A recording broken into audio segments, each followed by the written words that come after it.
VT food and ഫാമിലേക്ക് എല്ലാവർക്കും സ്വാഗതം. ഞാനിന്ന് ബന്ദിപ്പൂവ് ഒരു മൂട് ബന്ദിപ്പൂവിൻ്റെ ചെടിയിൽ നിന്നും എത്ര ചെടി നമുക്കുണ്ടാക്കിയെടുക്കാൻ പറ്റും എന്നുള്ളതിൻ്റെ ഒരു വീഡിയോ ആണ് ഞാനിന്ന് നിങ്ങളെ കാണിക്കുന്നത്. അപ്പോഴും ഞാനാണെങ്കിൽ ഓൺലൈനിൽ നിന്നും ബന്ദി ചെടിയുടെ തൈ വാങ്ങിയിട്ടുണ്ടായിരുന്നു, അത് ഓണത്തിന് മുന്നേ. പക്ഷേ ഞാൻ നട്ട് അത് പിടിച്ചൊക്കെ വന്നപ്പോഴത്തേനും ഓണം കഴിഞ്ഞപ്പോഴാ പൂത്ത് നല്ലതുപോലെ പൂവായി. അപ്പം ഞാൻ അതിനകത്തുനിന്ന് ചെറിയ ചെറിയ കട്ട് പീസാക്കി മാറ്റി നട്ട് ഞാൻ നട്ടതിൻ്റെ തൈയാണ് ഈ ഇരിക്കുന്നത്. ഒരു 6-7 മൂട് ഒരു ചെറിയ കവട്ടയ്ക്കകത്തു നിന്നാണ് ഞാൻ അത്രയും ആക്കിയെടുത്തത്. അപ്പോൾ അമ്മയ്ക്ക് അതേമാതിരി ഞാൻ നട്ട് തരണോ? അന്നേരം ഇല്ല പൂ പിടിച്ച് നിൽക്കുന്നതുണ്ടല്ലോ, അതിനകത്തുനിന്ന് ഞാനൊരു 4-5 തൈ ആക്കി തരാം. ഇത് ഹൈബ്രിഡിൻ്റെ ബന്ദിയാണ്. അപ്പോൾ ഇത്രയും നല്ലതുപോലെ അതിനകത്ത് പൂ പിടിച്ച് നിൽക്കുന്നത്. ഇതേമാതിരി ഒരു 5-6 ചെടി നമുക്കുണ്ടെന്നുണ്ടെങ്കിൽ വീട്ടിനകത്ത് നോക്കുന്നവർക്ക് ആ വീട്ടിൽ ഇത്രയും പൂവൊക്കെ പിടിച്ച് നിൽക്കുന്നത് ഇതൊക്കെ കാണാൻ നല്ല ഭംഗിയായിരിക്കും. അപ്പോൾ അതിന് വേണ്ടിയിട്ട് ഞാൻ കട്ട് ചെയ്യാൻ പോകുന്നത് ചെറിയ ഓരോ ശിഖരം ഇഞ്ഞ് കട്ട് ചെയ്യും. അപ്പോൾ അത് ഞാൻ കാണിക്കാമേ.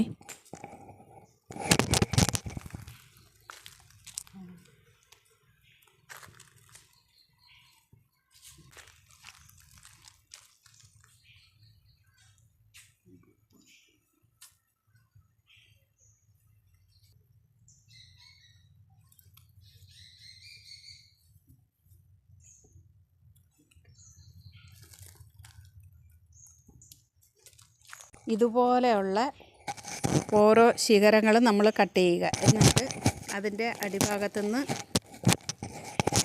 ഇതുപോലെ കളഞ്ഞിട്ട് ഇതിനെ നമുക്ക് 2 ആക്കിയെടുക്കാം. എന്നിട്ട് ഇതും നടാം, ഇതിനകത്തുനിന്നും നടാം. ഇത് നല്ലതുപോലെ നമുക്ക് കുറേ തൈകൾ നമുക്ക് ഉൽപ്പാദിപ്പിച്ച് എടുക്കാൻ പറ്റും. നിങ്ങൾക്ക് അറിവ് ഉണ്ടാവുമോ എന്തോന്ന് എനിക്കറിയത്തില്ല. ഞാൻ ഏതായാലും ഇത് ചെയ്ത് നോക്കി, എനിക്കിത് സക്സസ് ആയിട്ടുണ്ട്. അപ്പോൾ ഇതിനകത്തുനിന്ന് മുറിച്ചെടുക്കാനായിട്ട് എല്ലാം പൂ പിടിച്ച് നിൽക്കുവാ. അപ്പോൾ വേറെ ഉണ്ടോയെന്നുകൂടെ ഞാൻ നോക്കട്ടെ.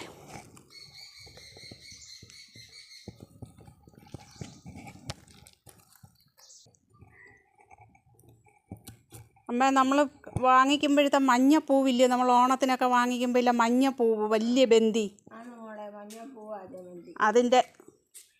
അതിൻ്റെയൊക്കെ എന്നുണ്ടെങ്കിലേ ആ മഞ്ഞപ്പൂവിൻ്റെയും കൂടെ ഞാൻ ഓൺലൈനിൽ നിന്ന് വാങ്ങിച്ച തൈ ഉണ്ടായിരുന്നു. അപ്പോൾ അതിൻ്റെയും കൂടെ ഞാൻ ഇതിനകത്ത് എടുത്തിട്ടുണ്ട്. അപ്പോൾ അതുകൂടെ ഞാൻ അമ്മയ്ക്ക് വെച്ച് തരാം. അപ്പോൾ അത് നമുക്ക് നടുന്ന രീതി എന്ന് പറഞ്ഞു കഴിഞ്ഞാൽ, മണ്ണ്, ഈ പൂ ഞാൻ കണ്ട് ഇങ്ങനെ എടുത്തുകൊണ്ട് വന്നതാട്ടോ. മണ്ണ്, ചകിരിച്ചോറ്, പിന്നെ ചാണകപ്പൊടി, വേപ്പിൻ പിണ്ണാക്കില്ലയോ, എല്ലുപൊടി, ഇത് ഇത്രയും കൂടെ നമ്മൾ മിക്സ് ചെയ്തിട്ടാണ് നടുന്നത്. മണ്ണ് കുമ്മായം ഇട്ട് ട്രീറ്റ് ചെയ്തതാണ്. ഇപ്പോഴും നമുക്ക് വേപ്പിൻ പിണ്ണാക്ക് കിട്ടിയിട്ടുണ്ട്. അപ്പോൾ വേപ്പിൻ പിണ്ണാക്ക് കൂടാണ് നമ്മൾ മിക്സ് ചെയ്തിട്ട് അമ്മ ഞാനിത് നട്ട് തരും. നട്ടിട്ട് വേര് പിടിച്ച് അത് നന്നായിട്ട് വന്നു കഴിയുമ്പം അമ്മയ്ക്ക് ഒരെണ്ണം ചട്ടിക്കകത്ത് വെച്ചും കൊണ്ട് ബാക്കി തറയിലോട്ടെങ്ങാണം കിളച്ച് മണ്ണ് നല്ല ഇതാക്കിയിട്ടേ നമുക്ക് മണ്ണിനകത്ത് നട്ടെടുക്കാൻ പറ്റും. അപ്പം ഇഷ്ടം പോലെ പൂ ഇങ്ങനെ പിടിക്കും. ഓക്കേ.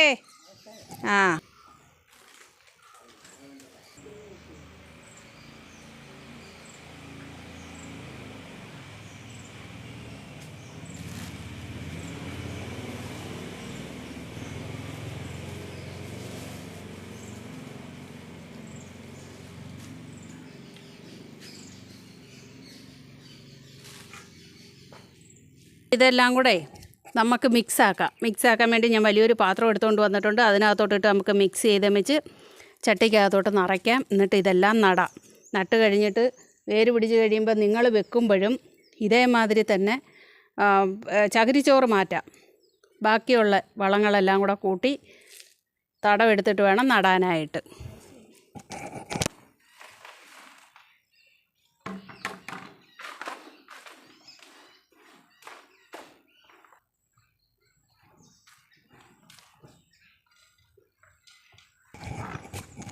ചട്ടിയിൽ നമ്മൾ മണ്ണ് നിറച്ചിട്ടുണ്ട്. ഇനി അതിനകത്തോട്ട് നമുക്ക് ചട്ടി നനയത്തക്ക രീതിയിൽ, ഈ മണ്ണും വളങ്ങളും എല്ലാം നനയത്തക്ക രീതിയിൽ നമുക്ക് വെള്ളം ഒഴിച്ച് കൊടുക്കാം. നല്ലതുപോലെ വെള്ളം ഒഴിച്ച് കൊടുക്കണം. ഇനി ഈ വെള്ളമെല്ലാം അതിനകത്ത് പിടിച്ച് വളങ്ങളും എല്ലാം നല്ലതുപോലെ നനഞ്ഞ് കഴിഞ്ഞിട്ട് വേണം നമുക്ക് ഈ ചെടിയുടെ തണ്ട് നമുക്ക് നട്ടു കൊടുക്കാൻ വേണ്ടിയിട്ട്. അപ്പോൾ അത് നട്ടിട്ട് കാണിക്കാം.